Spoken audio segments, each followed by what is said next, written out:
안녕하세요. 이병우 목사입니다. 오늘 또 주의 은혜가 저와 여러분 가운데 함께하기를 주의 이름으로 간절히 축원합니다. 오늘 아침 하나님께서 우리에게 허락해 주신 말씀은 마태복음 7장 13절에서 29절 말씀입니다. 좁은 문으로 들어가거라. 멸망으로 이끄는 문은 넓고 그 길이 널찍하여서 그리로 들어가는 사람이 많다. 생명으로 이끄는 문은 너무나도 좁고 그 길이 비좁아서 그것을 찾는 사람이 적다. 거짓 예언자들을 살펴라. 그들은 양의 탈을 쓰고 너희에게 오지만 속은 굶주린 이리들이다. 너희는 그 열매를 보고 그들을 알아야 한다. 가시나무에서 어떻게 포도를 따며 엉겅퀴에서 어떻게 무화과를 딸 수 있겠느냐. 이와 같이 좋은 나무는 좋은 열매를 맺고 나쁜 나무는 나쁜 열매를 맺는다. 좋은 나무가 나쁜 열매를 맺을 수 없고 나쁜 나무가 좋은 열매를 맺을 수 없다. 좋은 열매를 맺지 않는 나무는 찍어서 불 속에 던진다. 그러므로 너희는 그 열매를 보고 그 사람들을 알아야 한다. 나더러 주님 주님 하는 사람이라고 해서 다 하늘나라에 들어가는 것이 아니다. 하늘에 계신 내 아버지의 뜻을 행하는 사람이라야 들어간다.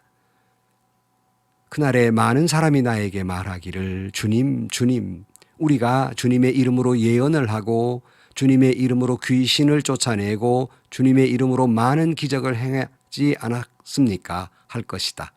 그때 내가 그들에게 분명히 말할 것이다. 나는 너희를 도무지 알지 못한다. 불법을 행하는 자들아 내게서 물러가라. 그러므로 내 말을 듣고 그대로 행하는 사람은 반석 위에다 자기 집을 지은 슬기로운 사람과 같다고 할 것이다. 비가 내리고 홍수가 나고 바람이 불어서 그 집에 들이쳤지만 무너지지 않았다. 그 집은 반석 위에 세웠기 때문이다. 그러나 나의 이 말을 듣고서도 그대로 행하지 않는 사람은 모래 위에 자기 집을 지은 어리석은 사람과 같다고 할 것이다. 비가 내리고 홍수가 나고 바람이 불어서 그 집에 들이치니 무너졌다. 그리고 그 무너짐이 엄청났다. 예수께서 이 말씀을 마치시니 무리가 그의 가르침에 놀랐다. 예수께서는 그들의 율법학자들과는 달리 권위 있게 가르치셨기 때문이다. 아멘. 예수님께서는 산상보훈, 산상복음이라고 말하는 산에서 제자들을 가르치셨습니다. 마무리 지으면서 경고와 당부의 말씀을 결론적으로 말씀하고 있습니다. 그 경고와 당부는 말과 행동에 일치하는 신앙을 가지라는 말씀이었습니다. 오늘 우리는 종교의 위기를 말하고 있습니다. 좀 더 구체적으로 말하면 기독교의 위기를 말합니다. 왜 이런 위기가 왔습니까? 종교인들의 언행 불일치 때문입니다. 아니, 우리 기독교의 지도자들이 성도들이 언행 불일치 때문입니다. 예수님 당시에도 종교 지도자들도 랍비, 바리새인, 사두개인들의 문제는 바로 이 언행의 불일치 때문에 예수님께서 혹독하게 비판하면서 위선자라고 말씀합니다. 말과 행동이 일치하지 않으면 그건 문제였습니다. 그건 위선자지요. 입으로는 하나님을 찬양하면서 마음으로 온갖 탐욕스러움과 음욕이 가득 차 있었습니다. 입으로는 경건을 말하면서 아니 태도는 경건한 모습을 하는 것처럼 보이지만은 경건의 능력이 없는 그들의 신앙은 허상뿐이었습니다. 이것은 당대의 종교 지도자들에 대한 경고이면서 오늘 우리에게 대한 경고와 가르침이기도 합니다. 정말 언행의 일치라고 하는 건 참 어려운 일입니다. 오늘 본문 13절 말씀에 그러기에 좁은 문으로 들어가거라. 멸망으로 이끄는 문은 넓고 그 길이 널찍하여서 그리로 들어가는 사람이 많다. 생명으로 이끄는 문은 너무나도 좁고 그 길이 비좁아서 그것을 찾는 사람이 적다 그랬어요. 하나님 나라에 들어가는 건 좁다는 거예요. 이 말은 매우 어렵고 힘든다는 말이에요. 그러니까 하나님 나라에 들어가려면 당연히 고난이 있고 역경이 있고 어려움이 따르는 것이지 그게 넓은 문이 아니라는 겁니다. 그 쉬운 일이 아니라는 거예요. 오히려 쉬운 것은 멸망으로 들어가는 것인데 사람들은 너무 어려운 거 싫으니까 자꾸 죽어가는 걸 뻔히 알면서도 넓은 길을 찾게 됩니다. 이 좁은 문, 그것은 바로 믿음을 실천하며 살아가는 것. 이것이 대단히 어렵지만 그 좁은 문으로 들어가야만 하는 것입니다. 우리는 분명히 믿음으로 구원 얻는 것, 사도 바울이 로마서에 말씀한 대로 구원 얻는 것이지만, 그러나 그 믿음을 바르게 실천하면서 살았느냐를 하나님 나라에서 하나님께서 우리의 행위를 물으실 것이라고 가르치고 있습니다. 예컨대 이런 말, 야고보 2장 15절 말씀에 보면 어떤 형제나 자매가 헐벗고 그날 먹을 것조차 없는데 여러분 가운데 누가 그들에게 말하기를 평안히 가서 몸을 따뜻하게 하고 배부르게 먹으십시오 하면서 말만 하고 몸에 필요한 것들을 주시지 않는다면 무슨 소용이 있겠습니까? 이와 같이 믿음의 행함이 따르지 않으면 그 자체만으로도 죽은 것입니다. 이렇게 말해요. 다시 말씀드립니다. 분명코 우리는 믿음으로 구원 얻습니다. 행함으로의 공로로 구원 얻는 건 아닙니다. 그러나 우리가 하나님 나라에 갔을 때는 분명히 물으실 것입니다. 너의 믿음이 행함으로 보였느냐 하는 거예요. 그것이 없다면 그 믿음은 허상이라는 말입니다. 입술만의 믿음, 혀만의 믿음, 말만의 믿음이 아니라 행동하는 신앙, 행동하는 믿음을 주님은 묻고 계시는 겁니다. 이것은 당대의 거짓 선지자들에게 묻고 계시며 오늘 우리에게 묻고 계시며 오늘 성도들에게 묻고 있는 겁니다. 구약시대에도 구약의 그 거짓 선지자와 참 선지자가 있었는데요. 구약시대에 지금 위기의 민족이 닥쳤는데 구약의 선지자들 가운데는 하나님의 심판과 불의와 거짓이 가득 찼는데 다 잘 되고 있다, 다 평강을 외쳤습니다. 그러나 진정한 선지자들은 지금이 위기입니다. 지금 회개하지 않으면 하나님께서 우리를 돌이킬 것입니다. 하나님의 축복을 받지 못할 것입니다. 외쳤습니다.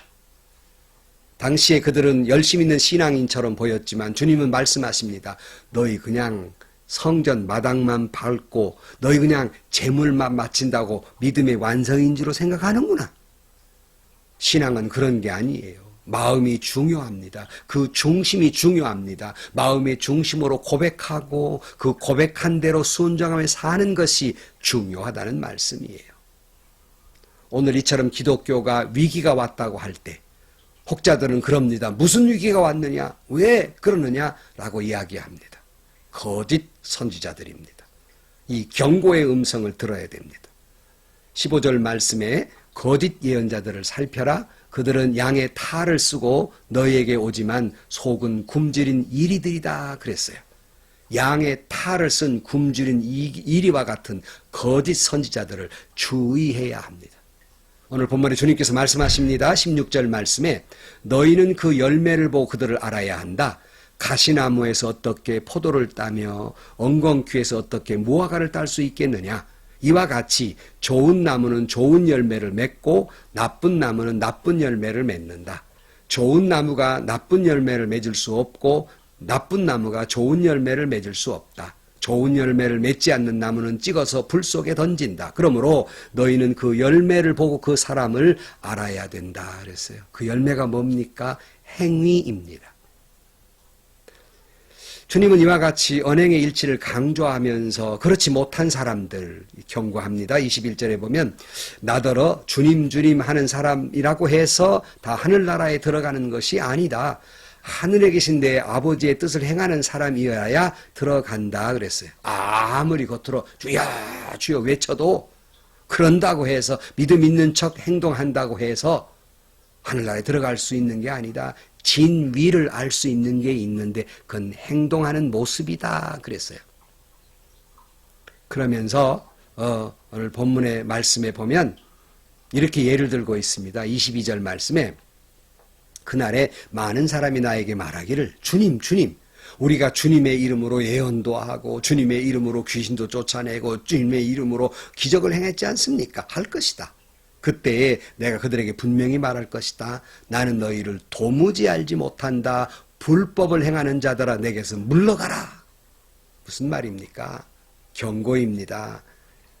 하나님 내가 열심히 종교 지도자로서 말씀을 전했고요. 이렇게 헌신했고요. 이렇게 봉사도 했습니다.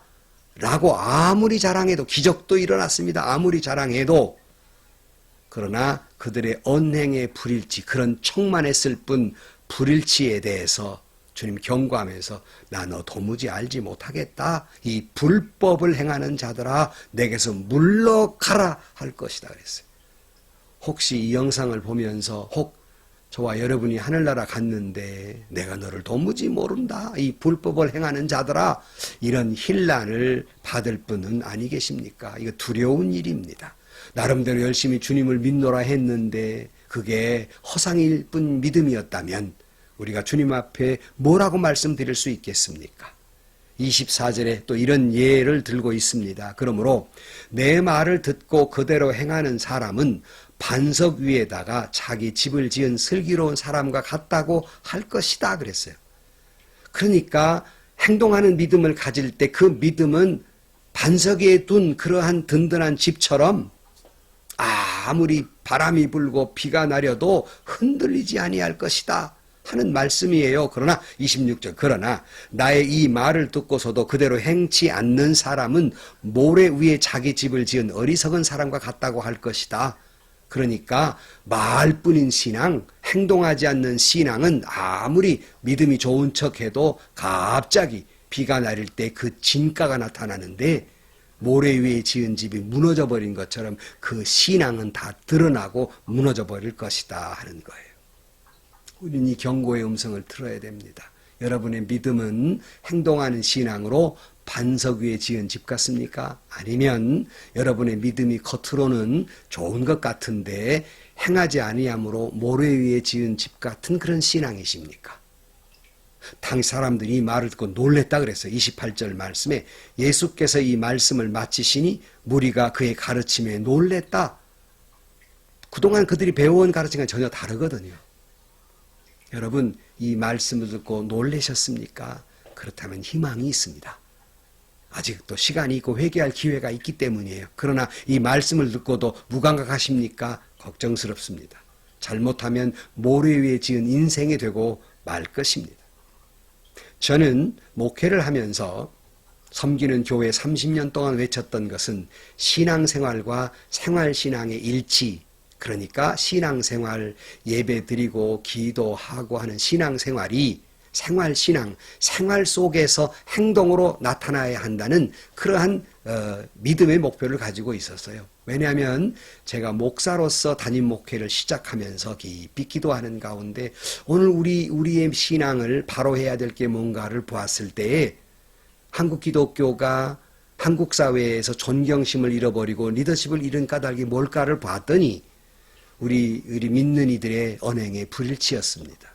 어떻게 하면 우리 교회가 믿음으로 언행에 일치되는 삶을 살까 하는 생각에 신앙생활과 생활신앙이 일치하는 신앙을 목표로 삼은 적이 있습니다. 다행히도 제가 섬기는 교회에서 우리 교우들이 그 뜻을 따라서 열심히 행동하는 신앙, 살아있는 신앙으로 살려고 몸부림쳐 왔던 30년의 세월입니다. 사랑하는 성도 여러분, 사회 속에서 이런 말이 있죠. 행동하는 양심이란 말이 있습니다. 우리 신앙인은 행동하는 신앙이 필요합니다.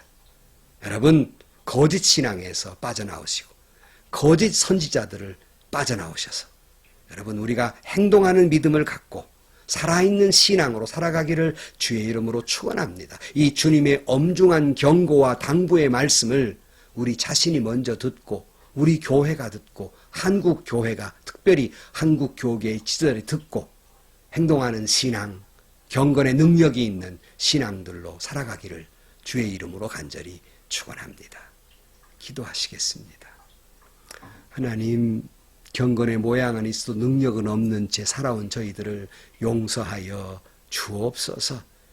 말뿐인 신앙이 아니라 행동하는 살아있는 신앙으로 살아갈 수 있게 하여 주옵소서. 우리 모두가 그와 같은 신앙으로 살아서 반석 위에 있는 믿음의 사람이 되게 해 주옵시고, 한국교회가, 우리 교회가 다시 한번 세상으로부터 존경받고 리더십을 회복하고 하나님께 영광을 돌리게 하여 주옵소서. 예수님의 이름으로 기도하옵나이다. 아멘. 성도 여러분, 오늘도 신앙생활과 생활신앙의 일치를 이루며 살아가시기를 당부를 드립니다.